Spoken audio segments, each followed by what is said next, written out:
Hello everyone, welcome to ईसल 24 classes.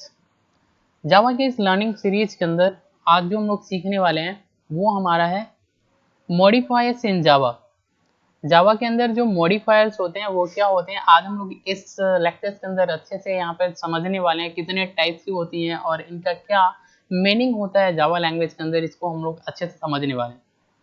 Actual में अभी तक अगर हम लोग देखें तो पब्लिक कीवर्ड से आप काफ़ी ज़्यादा फैमिलियर हैं। हम लोग बार बार जब भी मैन मेथड डिक्लेयर करते हैं या कोई क्लास बनाते हैं तो हम लोग पहले लिखते हैं पब्लिक क्लास और ए, या जो भी हम यहाँ पे बनाते हैं, कोई क्लास बनाते हैं तो उसके पहले हम यहाँ पे पब्लिक लगाते हैं।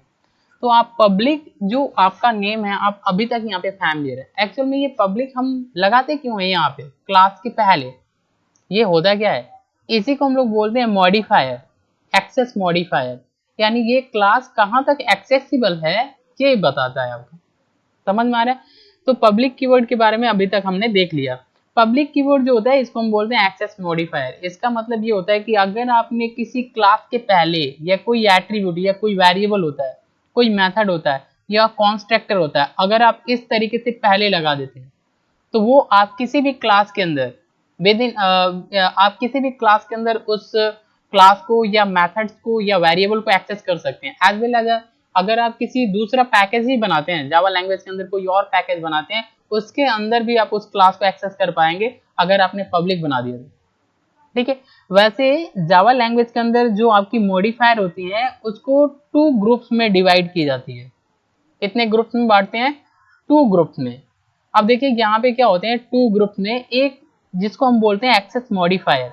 एक्सेस मॉडिफायर का मतलब ये क्या करेगा, ये सारे लेवल जो भी हम एक्सेस करते हैं तो कई सारा लेवल होता है, उस लेवल को कंट्रोल करता है ये एक्सेस मॉडिफायर। जबकि नॉन एक्सेस मॉडिफायर एक होता है दूसरा, ये आपका जो लेवल होता है उसको कंट्रोल नहीं करता है, लेकिन इसके अलावा और भी जो फंक्शनलिटी होती है उसको ये क्या करता है, कंट्रोल करता है। क्लियर? तो यहाँ पे जो हमारे एक्सेस मॉडिफायर होते हैं, मतलब यहाँ पे मॉडिफायर जो होते हैं वो हमारे 2 टाइप्स के होते हैं, एक एक्सेस मॉडिफायर और एक नॉन एक्सेस मॉडिफायर। तो आज हम लोग यहाँ पे जानने वाले हैं एक्सेस मॉडिफायर के बारे में। एक्सेस मॉडिफायर बेसिकली यहाँ पे अगर आप देखें तो एक्सेस मॉडिफायर जो होता है वो 4 टाइप्स के, जावा लैंग्वेज के अंदर यहाँ पे एक्सेस मॉडिफायर को 4 टाइप्स में हम लोग यहाँ पे डिवाइड करते हैं। 4 टाइप्स में, एक हमारा होता है पब्लिक, एक प्राइवेट, एक प्रोटेक्टेड और एक आपका डिफॉल्ट होता है। ये 4 टाइप की एक्सेस मॉडिफायर होती है जावा लैंग्वेज के अंदर।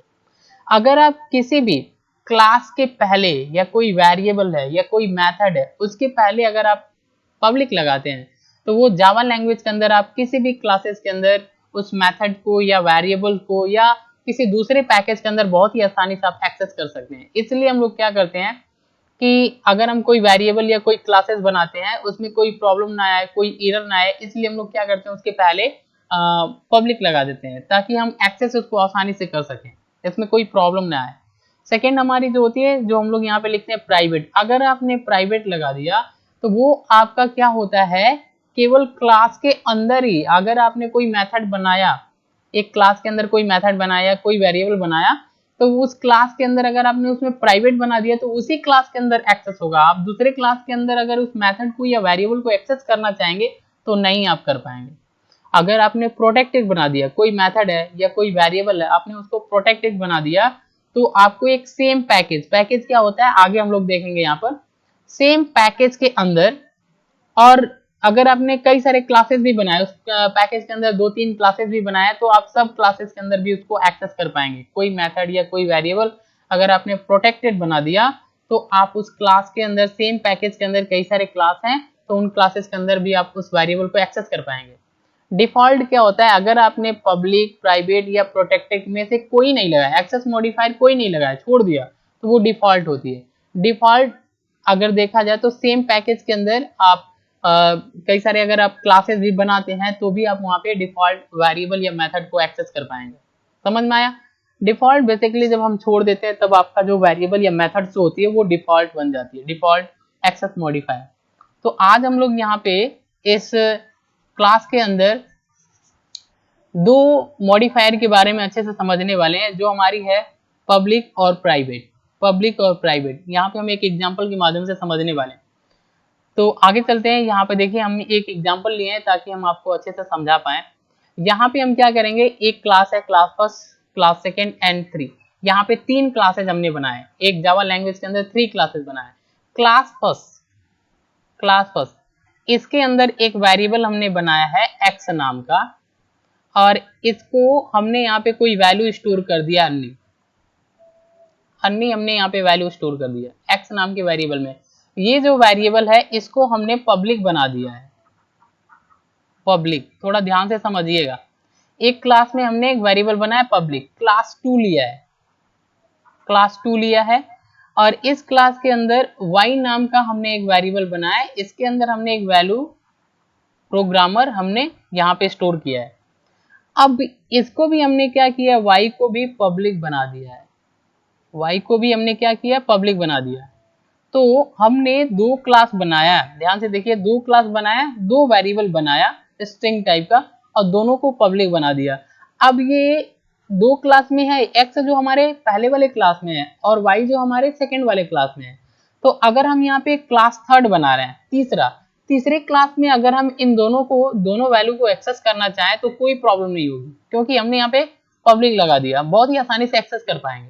ठीक है, अगर आप इसको प्राइवेट बनाते तो आप थर्ड क्लास के अंदर आप इसको एक्सेस नहीं कर पाते। जैसे हमने क्या किया, यहाँ पर तीसरा क्लास बनाया, क्लास नंबर 3 बनाया, बाहर आके क्लास 3, यहाँ पे हमने प्राइवेट एक हमने क्या किया, z आपने एक इंटीजर वेरिएबल बनाया जिसको प्राइवेट कर दिया 3, यानी कि आपने a के अंदर क्या किया था, आपने x वेरिएबल बनाया क्लास 1 के अंदर, क्लास 2 के अंदर y वेरिएबल बनाया, दोनों को पब्लिक किया है, और z के अंदर आपने क्या किया, यहाँ पर प्राइवेट कर दिया। अब इसी क्लास के अंदर आप यहाँ पे मैन मेथड लगा रहे हैं। देखिए यहाँ पे हमने क्या किया, मैन मेथड लगाया, और इसको हम यहाँ पे एक्सेस करना चाहेंगे तो ये प्राइवेट वैल्यू है, प्राइवेट z हमारा जो है वो प्राइवेट वैल्यू है, किस क्लास का है, क्लास 3 का। अगर इसी क्लास के अंदर हम इसको एक्सेस करेंगे तो कोई प्रॉब्लम नहीं होगा। तो हमने यहाँ पे system.out.println z लिख दिया, तो ये एक्सेस होगी, यहाँ पे z की वैल्यू प्रिंट होगा। अगर इसी को हम उठा करके किसी दूसरे वेरिएबल में कर दें, दूसरे क्लास के अंदर कर दें, वेरिएबल में नहीं, दूसरे क्लास के अंदर कर दें, क्लास 2 के अंदर या क्लास फर्स्ट के अंदर, तो ये एक्सेस नहीं होगा, क्योंकि ये हम थर्ड क्लास के अंदर एक्सेस करना चाह रहे हैं, तो ऐसा नहीं होगा। अब देखिए हमने क्या किया, क्लास 1 का एक ऑब्जेक्ट बनाया, क्लास 1 का क्लास फर्स्ट ऑब्जेक्ट बनाया। अब हम क्लास 2 का एक ऑब्जेक्ट बनाया, क्लास 2 ऑब्जेक्ट सेकंड बना दिया यहाँ पे। तो 2 हमने क्या किया, यहाँ पर ऑब्जेक्ट बना दिया। अब हम यहाँ पे एक्सेस करना चाहेंगे क्लास 3 के अंदर। अब हमने यहाँ पे लिखा है क्लास 3 के अंदर, देखिए obj.x, x को हम एक्सेस करना चाहते हैं। x जो हमारी है क्लास 1 की वेरिएबल है, उसको हम क्लास 3 में एक्सेस करना चाह रहे हैं। तो आप यहाँ पे जब एक्सेस करेंगे ऑब्जेक्ट के थ्रू obj.x, तो यहाँ पे आप आसानी से एक्सेस कर पाएंगे, कोई प्रॉब्लम नहीं होगा, क्योंकि ये क्लास फर्स्ट का है लेकिन वो पब्लिक वेरिएबल है। ठीक है, अगर यहाँ पे देखिए हमने क्या किया, ऑब्जेक्ट 2 लिया और यहाँ पे y को एक्सेस किया और x को एक्सेस किया, तो y और x को दोनों को हम एक्सेस कर पाएंगे, प्रिंट कर पाएंगे, कोई एरर नहीं आएगा, क्योंकि हमने पब्लिक बनाया है। अगर आपने यहाँ पे इसको प्राइवेट कर देते तो यहाँ पे आपका आंसर में एरर हो जाता। अब मैं यहाँ पे देख रहा हूँ, तो यहाँ पे हमने क्या किया, 2 वेरिएबल पब्लिक लिया और एक हमने क्या किया, प्राइवेट बनाया, और तीनों को यहाँ पे हम एक्सेस कर रहे हैं। प्राइवेट हमारा z है, हम यहाँ पे z को एक्सेस कर रहे हैं विद इन सेम क्लास के अंदर, जिस क्लास में हमने z को बनाया उसी क्लास में हम एक्सेस कर रहे हैं, तो ये हमारा ट्रू है, एक्सेस हो जाएगी। ठीक है, और पब्लिक को हम किसी भी क्लास से एक्सेस कर सकते हैं। अभी हम इसको रन करा रहे हैं तो आपको और अच्छे से समझ में आएगा, तो हम कोड को रन करा के आपको दिखा रहे हैं। इस क्लास को, कोड को नोटपैड के अंदर टाइप करना है, यहाँ पे कोड को, यहाँ पे देखिए, यहाँ पे जब हम इस कोड को सेव करते हैं तो ये जो मैन मेथड होता है जिस क्लास के अंदर, इसी क्लास के नाम से सेव करते हैं। तो फाइल पे क्लिक करेंगे, सेव पे जाएंगे, यहाँ पर इसका नाम क्या है, main2, क्या नाम है, main3 है, तो main3.java, और यहाँ से क्या करना है, ऑल फाइल सेलेक्ट कर लेना है, इसको आपको डेस्कटॉप पे क्लिक कर देना है, डेस्कटॉप चूज कर लेना है और इसको सेव कर देना है। अब हम इसको रन कराते हैं, CMD ओपन करना पड़ेगा और यहाँ पे आपको क्या करना है, पहले डेस्कटॉप पे चलते हैं, लिखते हैं CD डेस्कटॉप। डेस्कटॉप पे आ गए। अब आपको अपने फाइल को कंपाइल करना है, तो लिखते हैं जावा सी और main3.java, इंटर करते हैं। अभी आप देखिए यहाँ पर बहुत ही आसानी से आपका रन हो गया, कोई एरर नहीं आया। अब यहाँ पे मतलब कंपाइल हो गया। अब आपको क्या करना है, इसको रन कराना है, तो सी को हटा के रन कराएंगे तो देखिए यहाँ पे आंसर आ जाएगा। यहाँ पे 5 जो हमारी प्राइवेट वैल्यू थी वो एक्सेस हो गया, क्लास थर्ड के अंदर था और थर्ड के अंदर हमने प्रिंट किया, एक्सेस हो गया। अब ये देखिए public member of class first, ये अन्नी ये जो है ये पब्लिक मेंबर था क्लास फर्स्ट के अंदर जो हमने दिया था एक्स वेरिएबल के अंदर, तो ये एक्सेस हो गया। प्रोग्रामर जो था अन्नी प्रोग्रामर अन्नी, ये हमारे प्रोग्रामर जो था वो सेकंड वेरिएबल सेकंड क्लास का था, पब्लिक था, एक्सेस हो गया। अब ये सारे के सारे आसानी से एक्सेस हो गए। अब मैं आपको इस कोड में थोड़ा सा मॉडिफाई कर रहा हूँ। देखिए जैसे ये हमने क्या किया, ये क्लास फर्स्ट में जो हमने लिया एक्स नाम का वेरिएबल, ये पब्लिक कर दिया। अगर हम इसको प्राइवेट कर देते हैं, यहाँ पे प्राइवेट, अगर हम क्या करते हैं इसको प्राइवेट कर देते हैं, देखिए हमने क्या किया, इसको प्राइवेट कर दिया, तो ये क्लास 1 का प्राइवेट मेंबर हो गया एक्स। अब अगर हम ये क्लास थर्ड के अंदर इसको प्रिंट कर रहे हैं, यहाँ पर क्लास थर्ड के अंदर हम एक्स को प्रिंट कर रहे हैं यहाँ पर, तो यहाँ पे एरर हो जाएगा। जैसे आप इसको कंपाइल कराएंगे एरर हो जाएगा। देखिए यहाँ पे अभी हम इसको कंपाइल कराते हैं, देखिए यहाँ पे एक एरर शो कर दिया। यहाँ पे ऊपर लिखा है x has private access in class 1, यानी कि एक्स जो है वो प्राइवेट एक्सेस, मतलब आप इसको क्लास 1 के अंदर केवल एक्सेस कर सकते हैं, अब बाहर नहीं। हमने क्लास थर्ड के अंदर एक्सेस करना चाहे, इसलिए यहाँ पे एरर हो गया। तो प्राइवेट मेंबर क्या होता है, जिस क्लास के अंदर बनाई जाती है उसी क्लास के अंदर एक्सेस होता है, दूसरे क्लास के अंदर एक्सेस नहीं होता है। लेकिन पब्लिक मेंबर किसी भी क्लास से आप एक्सेस कर सकते हैं। समझ में आया? अब यहाँ पे देखिए ध्यान से, ये प्राइवेट हो गया तो हम इसको एक्सेस नहीं कर सकते, लेकिन ये क्लास थर्ड के अंदर ये जो हमारी जेड है, जेड हमने यहाँ पे प्राइवेट बनाया क्लास थर्ड के अंदर, तो इसी के अंदर हम इसको एक्सेस कर रहे हैं। यहाँ पे देखिए यहाँ पे एक्सेस हो जा रहा है, जेड यहाँ पे प्रिंट हो जा रहा है, क्योंकि प्राइवेट मेंबर उसी क्लास के अंदर होता है, दूसरे क्लास के अंदर नहीं। दूसरे क्लास से अगर आपको एक्सेस करना है किसी तीसरे क्लास में, तो आपको इसको पब्लिक बनाना पड़ेगा। जैसे हम इसको पब्लिक बनाएंगे, पब्लिक, अभी आपका ये रन हो जाएगा और आंसर भी आ जाएगा। ठीक है, अभी देखिए रन हो गया, इसमें कोई दिक्कत नहीं है। अब यहाँ पे आंसर भी आ जाएगा।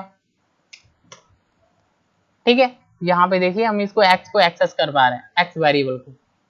तो आई होप आपको पब्लिक और प्राइवेट एक्सेस मॉडिफायर समझ में आया। आज के लिए बस इतना ही। Thanks for watching. अगर ये वीडियो इन्फॉर्मेटिव लग रही है तो चैनल को सब्सक्राइब करिए। Thanks for watching.